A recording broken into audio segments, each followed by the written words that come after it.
Have you ever been to Cyprus? Not yet, but I've heard. Are you planning? Oh yes, for sure. I'm definitely coming.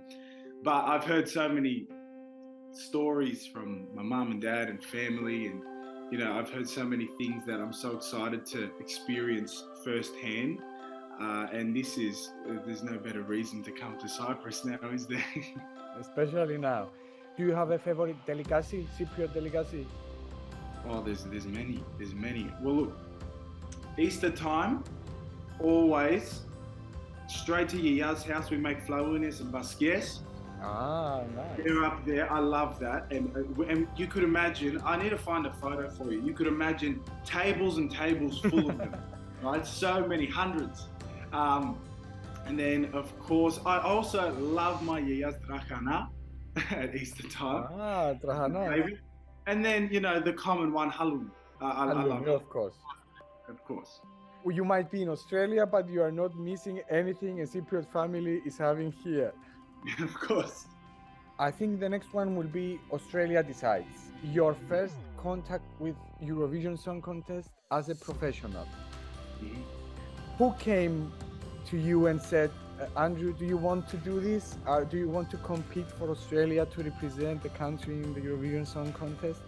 Well, I had a discussion with my label here in Australia, and I had this song that I had written, which was Electrify, the one that I released recently. And the creative director and the boss of Australia Decides here, Paul Clark, heard it and he loved it and he wanted me on the show. So we got on a Zoom call and we made it happen. And it was a fantastic experience. I was just very excited to be up there doing my thing, and also entering the Eurovision world on that level. Although I already understand Eurovision as a viewer and as a fan, to be in the space of an artist trying to get onto Eurovision was a new dimension for me. It was fantastic. And now that we're here and I'm getting ready to represent Cyprus, it was really fantastic that I had that experience, so I'm not completely new to this. I understand it a little bit more than I would have if I didn't do the show. And it was just amazing. And I met some fantastic artists, and to see Sheldon last year win Australia Decides and then go on and do what he did, it's really a beautiful thing, because I'm here supporting from Australia. And it was just fantastic to see that unravel the way that it did. So I guess I'm next in line to try and do the same thing. Yes, but I saw a comment from Shelton saying good luck, and he was very happy that you were selected. Yeah, I really appreciated that from him, and I messaged him back and we had a little chat, and I said, I'm sure any tips that you have for me will go a very long way. Now let's go to Eurovision 2023. How everything started. I know, but... No, of course. It all started with an email. That's how it all started. Michalis reached out to me on email. We were talking and we were trying to organize things to make this happen. And of course, it's a bit of a process, but that email was fantastic. I remember I walked into Mum and Dad's room and I said, hey, Mum and Dad, there's a chance that, I could potentially represent Cyprus. And, I've been in talks with the team, and now that we've made it happen, it's just, it makes me think, and this is for everyone watching too, you just never know what's next, do you? I woke up that day and this opportunity presented itself to me. And little did I know that, everyone was watching me for a matter of years. It wasn't just hey. Of course, yes. People were thinking about this behind the scenes that I did not know of. And so they communicated that to me, and then here we are, So I think that it's just an amazing opportunity that got presented to myself, and I feel like Eurovision is something that, I love it. I can't believe that I'm doing this right now. So that's how it all started, really, just like that. And you never know what's going to happen next. So what's next?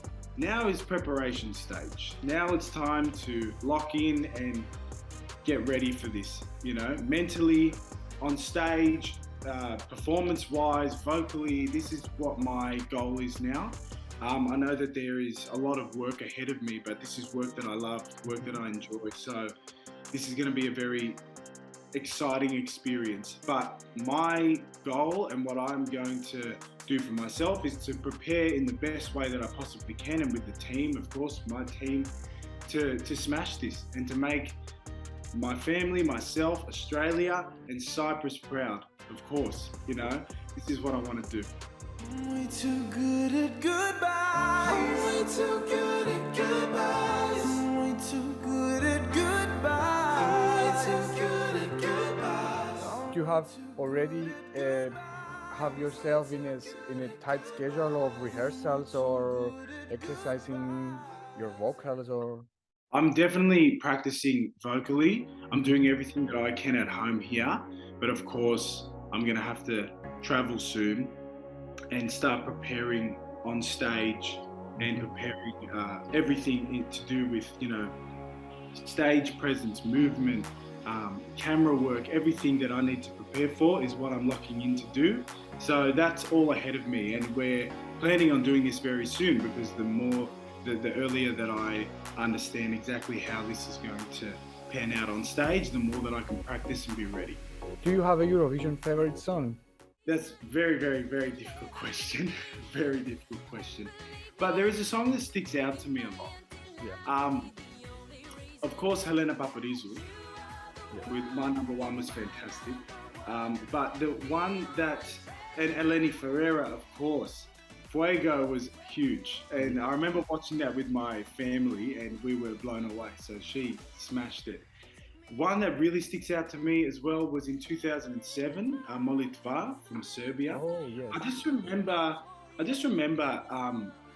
you know, being much younger than I am now and loving music. And I remember that performance really kind of made me sit back and I went to another world whilst watching that performance. And it sticks to me this day. And you know, of course, I don't speak Serbian, but I've tried to learn the song. Because that's what Eurovision does. You know, you might hear something and it just speaks to you in a certain way. I didn't understand the lyrics, you know, and it still spoke to me. So, yeah, that song sticks out there. But there are so many, and you know, it's hard to really say that there's one on top of the rest. There's so many, as I'm sure every Eurovision fan understands. You know, Loreen with Euphoria was amazing. I loved that song. I could go on forever. Have you ever imagined your Eurovision song? Yes. Now the preparation has started. Do you have in mind how your song will be? I do have in mind how it's going to be. I want to, of course, keep it a surprise till the song comes out. But I do have a vision, and I think it's important for everyone to have a vision, you know, especially when hopping onto the Eurovision stage. As an artist, you want that to shine through for Eurovision and for the viewers at home. I wanted to speak to them, you know, I wanted to speak to the people at home, and I wanted to grab people. I wanted to be something that, I wanted to be a performance where when they watch it, they stop and they go, that took me somewhere, you know, wherever it may be for each person, but that's my goal. People here always ask, will it be a ballad or a dance song? Can you answer that question? I don't think I can answer it just yet. Not just yet, but soon everyone will find out. And what about the stage presentation? Yeah, stage presentation, this is all in talks right now. There's many ideas that I have. I love epicness, you know, I would love to let that shine through on the stage. I believe Eurovision is very epic too, you know, but Eurovision is very diverse, you know, there's so many different ways to present yourself on stage and ways to do things. So it's easier said than done to just say exactly how it's going to be, but with the work of teams and myself and everyone that's involved, we'll come to something that we are very proud of, I'm sure. Now that you are selected, people know that you are going to Eurovision. Have you ever imagined that you might win Eurovision Song Contest? Fantastic question. I think you have to go into Eurovision with the mindset that you can win, of course. We want to win. Oh, yes. Well, I want to as well, of course. But the most important thing for me is to give it absolutely everything, you know, make everyone proud, make myself proud, And what follows, what will be, will be. That's a saying that my dad said for many years, and it stuck with me as well. What will be, will be. But, you know, I'm a big believer in things happen for a reason, and, you know, we're meant to have this chat today. I'm meant to be in this position. So now it's time to lock in and give it everything to try and win, because I want to, you know, make Cyprus proud.